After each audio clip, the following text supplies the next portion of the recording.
KLP ka emëruar sot me një mandat 3 vjeçar drejtuesin e prokurorisë së Tiranës. Bëhet fjalë për prokurorin Arens Çela, i cili do të ushtrojë funksionet si kryeprokuror i Tiranës deri në janar 2029. Vendimi u mor pas miratimit të raportimit të vlerësimit dhe verifikimit të pasurisë dhe figurës, duke i konfirmuar Tiranës drejtuesin e një prej prokurorive më të rëndësishme në vend.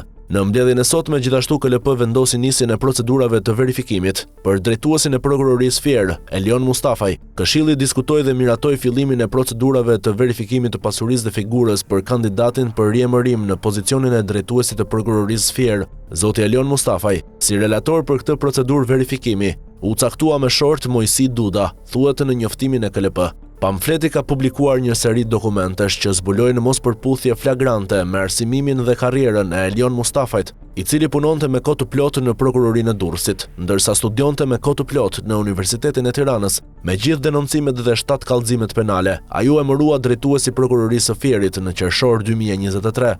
Dosja e re e publikuar nga pamfleti konfirmon dyshimet për falsifikim dokumentesh dhe konflikt të pastër interesi në karrierën e Elion Mustafajt. Në moshën 24 vjeçare, ai filloi punë si kancelar në prokurorinë e Durrësit, ndërkohë që deklaron se ndiqte studimet universitare me kohë të plotë. Përveç problemeve me diplomimin dhe aktivitetin profesional, Mustafaj ka 7 kallëzime penale në proces, ndërsa bashkëshortja e tij përfiton financiarisht nga një person i dënuar për grabitje në Itali. Kjo procedurë verifikimi nga KLP mund të jetë edhe një test integriteti, por edhe profesional për Këshillin, sa i takon verifikimit të pasurisë, por edhe figurës, një proces që përcakton edhe ecurinë në karrierën e prokurorëve. Këshilli miratoi gjithashtu nisjen e verifikimit të pasurisë dhe figurës për kandidatin aplikues për emërim në pozicionin e drejtuesit të prokurorisë së Lezhës, Arben Nika, si edhe hedhjen e shortit për caktimin e relatorit. Për zhvillimin e kësaj procedure verifikimi, u shortua relator Erind Mërkuri. Pasi u njoh me relacionet e përgatitura nga Komisioni Disiplinor, Këshilli miratoi pezullimin e procedimit disiplinor të filluar nga magjistratit Dritan Gripshit,